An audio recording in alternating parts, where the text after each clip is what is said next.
Bonjour à tous. Aujourd'hui, mon conseiller et mon guide.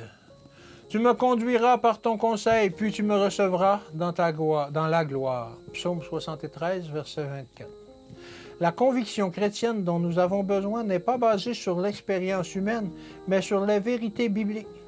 La parole de Dieu est notre conseillère, car elle témoigne à travers les âges de l'immutabilité de la vérité. Aucune des anciennes traditions de la parole de Dieu, appropriée à des temps particuliers, n'est périmée. Aucune partie de la Bible relative au passé n'est abolie. Tout le passé historique du peuple de Dieu doit être étudié de nos jours afin que nous bénéficions des expériences qui y sont rapportées.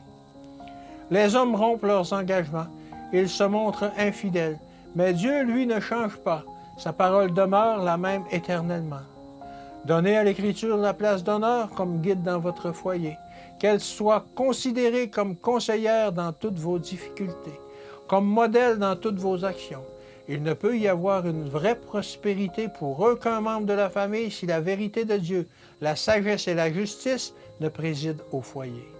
Nous avons tout autant besoin d'un guide pour nous conduire dans le droit chemin de la vie que la main a besoin d'un pilote pour passer la barre ensablée et pour naviguer sur un fleuve hérissé de rochers.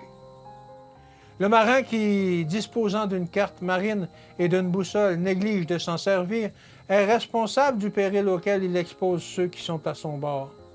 Le navire peut sombrer à cause de sa négligence.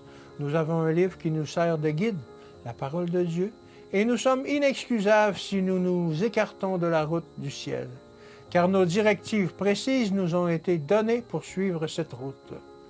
La Bible définit clairement le caractère parfait auquel nous devons tendre. Elle est, dans toutes les circonstances, un guide infaillible que nous devons suivre jusqu'à la fin de notre pèlerinage terrestre. Que Dieu vous bénisse et qu'il vous garde, et à demain.